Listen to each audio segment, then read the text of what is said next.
Hello, hello. Today's topic is Gut Health 101. And I think this is really important to understand. A lot of times when we're talking about eliminating foods or food sensitivities or gut problems, our motivation begins to lack as soon as it gets difficult. So in situations where we are in social situations is a great example, or situations where it's difficult to say no, or we're presented with a food that we really love, or seasonally we are surrounded by foods that are on the list that we cannot eat right now, then it gets very difficult to follow through with our commitment if we don't also have some of the underlying factual information about why it's so important that we're making these decisions, how it's helping our body, and why are we doing what we're doing. So when I work with my clients, I always like to give them just a little bit of scientific information about how the body works, because I find that for me and for many of them, it helps that motivation. Just having that foundational understanding of how your body's working makes you way more committed to supporting your body by not eating foods that cause inflammation. So today I'm going to talk about Gut Health 101, and I'm going to show you one of my favorite pictures to illustrate this, and hopefully you can see it. If not, I will also include this picture in the resources later, but I'm going to hold it up for you while I talk. This is from the Paleo Approach, which is one of the textbooks that was required when I took my autoimmune protocol certification, and it is literally a textbook. It has so much amazing information. So if any of you have an autoimmune disease or know someone that does, this is an incredible resource. But it also includes one of my favorite pictures about gut health. So you're gonna see here, can you see that? I'm hoping the lighting is okay. All right, I think that's close enough. So what you see here, these yellow kind of rectangular looking squares, those are what are called epithelial cells. Now, epithelial cells line everything from your nasal passage to your throat to your stomach and your small intestine. Primarily when we're talking about gut health, we're talking about your small intestine, okay? So these line your small intestine. Now, if you zoom in, and this picture is not super great about this, you can't really see it, but there are little things that connect each cell. So in this picture, you can't really see them, but those are called tight junctions. And they kind of do like a little basket weave connecting these cells. Now, what's interesting about these cells is, or these tight junctions, is they're semi-permeable. That means that they open and they close at specific times. So right underneath these epithelial cells is your immune system. So if you'll see in this picture, you have the cell lining around your small intestine, and then underneath it you have your bloodstream and immune system. Okay, so it's really important to know. This is your physical barrier between the actual inside of your body and the external world. Okay, so just think about that for a second, because when I initially started thinking about this, it was kind of mind-blowing. You think your intestines and your organs are your inside of your body, right? Like your stomach is the inside of your body, your small intestine is the inside of your body. But really, if you think about it, from your mouth all the way down to your anus, it's a tube. That tube is your protection from the actual outside to the actual inside of your body. So that layer of cells protects you from all the environmental toxins, from undigested food particles, from chemicals that we're exposed to, from all of these different things. And how does it do that? It creates a physical barrier between those things and your bloodstream. So that's why it is so critical to make sure that this physical barrier is intact and healthy. So the second barrier that we have is a chemical reaction.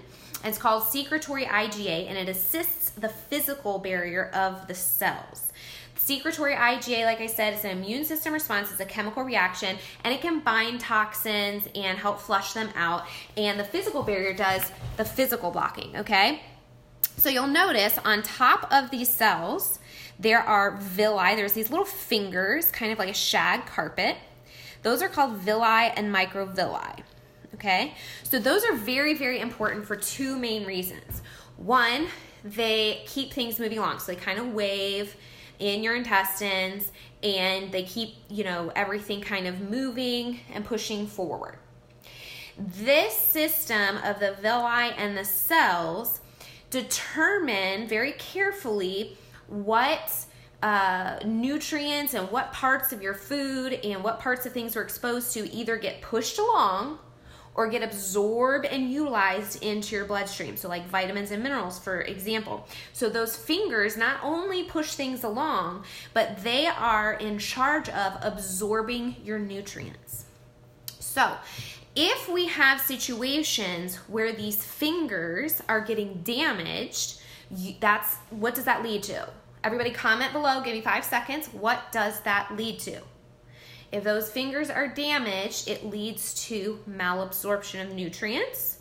And so you can have nutrient deficiencies. Everybody comment nutrient deficiencies in the comments below when you're watching this. Nutrient deficiencies. Okay, so it's really important that those fingers are healthy. It's really important that the cells are healthy. And then it's really important that those tight junctions connecting the cells only open and close when we want them to. Remember, they're semi-permeable, but they're really smart. They're only opening and closing when we want certain particles, certain nutrients, certain things that are good for our health that we want to absorb into our bloodstream to get through. Things that we don't want to get through, we want that to be closed then so that it remains blocked and gets flushed through our system, goes to our liver, gets broken down, is no longer threatened, then gets peed or pooped out, okay? So this is really important that we maintain this barrier because, like I said, underneath we have the immune system and the bloodstream. So what happens if these get damaged? Well, the good news is God's created all these checks and balances in our body, right? We have the physical barrier, we have the chemical barrier. Well, we also have, these are very fast replicating, fast repairing cells, okay? So when they're damaged, they replace themselves. Every 3 to 7 days or so, you have a new gut lining. That is, if it's not bombarded so frequently with things that are causing inflammation and damage. So if it's left alone, for example, fasting is a great way to reset your gut. If you fast, if you did like a water fast or like a tea or broth fast or something like that for 3 days, you would have a completely new gut lining. Now, there's some other things to think about in there because when your immune system comes into it, there are antibodies that are created towards different foods, which is an immune system reaction, and gluten is a great example. You can have anti-gliadin antibodies that will float around your system for anywhere from 3 to 6 months. So even if you have a new gut lining, your immune system can remain active for anywhere from 3 to 6 months. So when people say things to me like, oh, it was just my birthday, or oh, I have maybe a piece of pizza a week, or I'm mostly gluten-free, but I splurge on this periodically. If you have any sort of gut symptoms, autoimmunity, digestion problem, anything at all, or you just want to avoid inflammation, then controlling these antibodies is really, really important. And in order to do that, you have to be cold turkey with the stuff that mounts this antibody response. So if you think about it, it's reactive for 3 to 6 months. If you have a piece of pizza one time per quarter of the year, then that immune system reaction is active for the entire year. Right? Yeah, I didn't know this stuff either. So these are the things, this is the information that makes it so much more motivating to actually stick to it when it's hard. That and the fact that when you do it, you end up seeing results, and then that kind of feeds into the motivation. But sometimes when the results are slow, or maybe they're not showing up as fast as you want, or maybe they haven't been as dramatic as you want, it gets really easy to be like, I'll just have this here and there, it's not a big deal. But it is, and now you know why. So another reason I really like this picture is because of the way it explains everything. So hopefully you can read that. But it says, when we start exposing ourselves to things that cause damage to this gut lining, we have this damaged area here, right? And we can open the tight junctions. What opens these tight junctions, do you think? Everybody comment below if you think you know what opens the tight junctions. Because remember, semi-permeable, it's a good thing, but we want them to be semi-permeable based on our body's intelligence, not based on damage by things we're eating. So these tight junctions can be damaged, and that can be caused by zonulin. And what did I say in yesterday's video? What raises zonulin? Wheat raises zonulin. Zonulin opens those tight junctions. Okay? Does, period, end of story, every single time. So that's a problem. If you have this stuff going on, that's a problem. That's one of the reasons we want to avoid it. Okay, so we can open these tight junctions.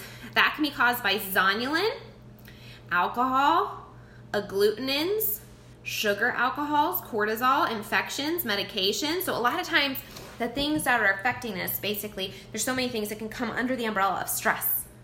Okay, food sensitivities are stress. They cause inflammation. Things that can damage the cells is stress. Things that can damage, by the way, fun fact, celiac disease is when it's when your microvilli are blunted. So they can get damaged or they can get completely blunted so the cell looks like this instead of this, okay? Celiac disease is when basically your microvilli are trashed. And so what do you see a lot of times with celiac? Nutrient deficiencies, okay? So what happens, we know that antibiotics, we know that food sensitivities, we know that different drugs, sugar, alcohol, different things can cause damage to these cells and can start opening these tight junctions at times that we don't want them to be open. So then what happens then if we have damage to this area? Well, it would just heal itself, right? Well, usually, yes, if you're healthy in every other way, then it would repair itself. But if this happens over time, then we start damaging these cells, we start damaging the villi, we start having nutrient deficiencies, and then all these things start getting past the cells, getting past this physical barrier. And they start coming where? Everybody type in, they start coming into your bloodstream. Everybody type bloodstream in the comments. Okay, so when they start getting into your bloodstream, what do you think happens? This physical barrier is there so that these things don't get in there, right? It's very selective. We want all the vitamins and nutrients and broken down food particles and everything that we utilize from our food to get broken down and absorbed and pulled into the bloodstream. We don't want chemicals and toxins and undigested food particles and all of that. And as soon as these cells start getting damaged, it like opens the gates to get into our bloodstream. Now again, we have a check and balance system. God is very creative and smart when it came to how our bodies work. So at that point, we have the physical barrier. And once it gets past the physical barrier, our immune system mounts a response, okay? A lot of times, a response from the immune system also equals inflammation. Think about if you cut your finger, it gets a little inflamed, then your longer-term immune system kind of comes in, fixes it, and it calms down and goes away, right? It heals it all kind of once it's sealed up and you can't even see what's going on. That can happen in your gut too. But again, over time, this is where you start getting damage to those cells. Things continue to pour into your bloodstream. Your immune system tries and tries and tries to mount a response, but over time, your gut lining cannot repair itself quickly enough, and what maybe started out as a 1-inch section of your gut lining turns into your whole gut being problematic. Things coming into your bloodstream that you don't want to come into your bloodstream, your immune system doing its best to react, but it's simply so overwhelmed that then you have chronic inflammation, and chronic inflammation is the foundation of every disease that we have.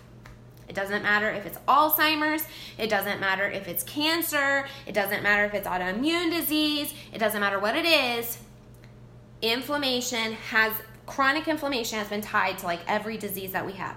So it starts out with something little, and then it just kind of goes in little by little by little by little by little, kind of fills that bucket, and then our body responds because it's amazing and it's helping us, but we don't know that this is happening. So we keep eating these foods, we keep taking antibiotics, we keep drinking alcohol, we keep breathing toxic air, although we can't really help that. We keep using chemicals, we keep doing all of these things that we don't know we're doing, and food is a huge part of that, a huge contributor. And that's why we're talking about this today, because we can control the food situation. And it's such a contributor, such a huge contributor to either having an inflammatory response in your gut or a soothing response in your gut. Okay? And so this happens over time and over time and over time, and then these cells cannot repair themselves fast enough, and so your physical barrier is non-existent. I mean, it's not non-existent, but you see what I'm saying. It's not as solid as it should be. It's not as protective as it should be. And then your immune system tries to mount a response, and it's trying, and at some point, the load is just too much. When the load is too much, that is when you start seeing symptoms. When you start seeing symptoms, you should not ignore them. Symptoms are common, not normal. And we're going to talk about in a future video what are the symptoms you should pay attention to, because they're not always gut related in terms of like, oh, I feel bloated or I have acid reflux. Those aren't the only things that food sensitivities can be associated with. But once symptoms occur, and we'll talk about what those are in a little while, once symptoms occur, they should be addressed, because if that level continues over time, that's when it turns into disease. Okay? And things like cancer and autoimmune disease, they take like 7 to 10 years to develop. And I had to come to this conclusion when I was diagnosed, because I was like, oh my gosh, like the past 2 years I've been so healthy and I've been working on my gut and there's been so many things that have improved. Now I have cancer. But then I looked back and I realized, my tumor was there for 2 years. I didn't have any symptoms. I only found the lump.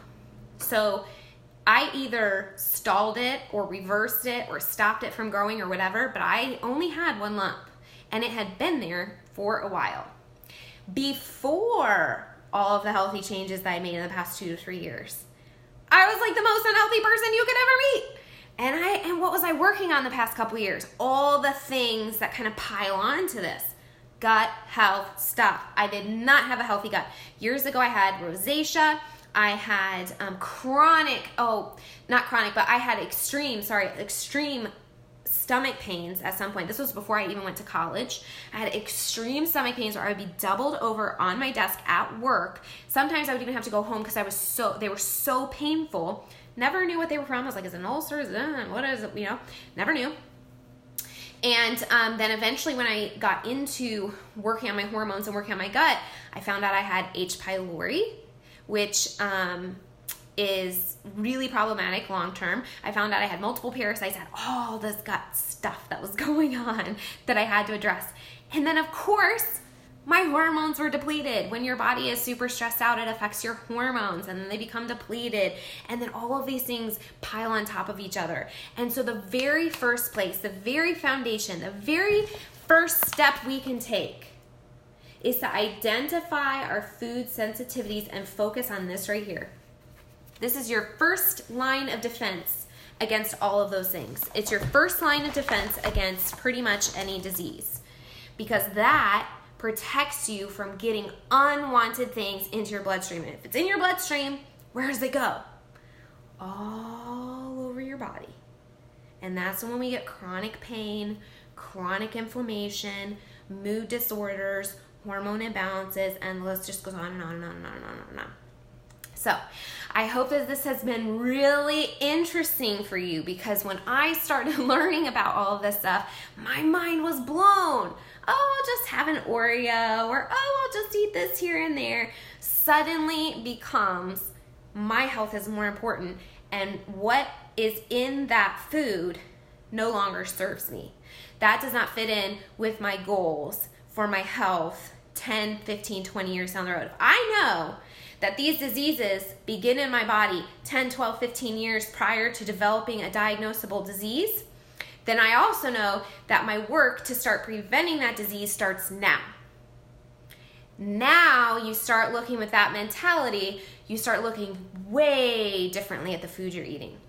and food sensitivities just give you that extra platform, that extra information of foods that you would never guess, healthy foods, nutrient-dense foods, that somehow have got caught up into this food sensitivity. So for example, we're going to talk at some point about how food sensitivities occur, and I kind of just explained it, but we'll talk about it a little bit more later in terms of like how they kind of get caught up in this gut health thing. But in order to kind of set the foundation, I wanted to talk about what am I even talking about when I talk about gut health. So I hope this was informative. Let me know if you have any questions. I hope you have an awesome day.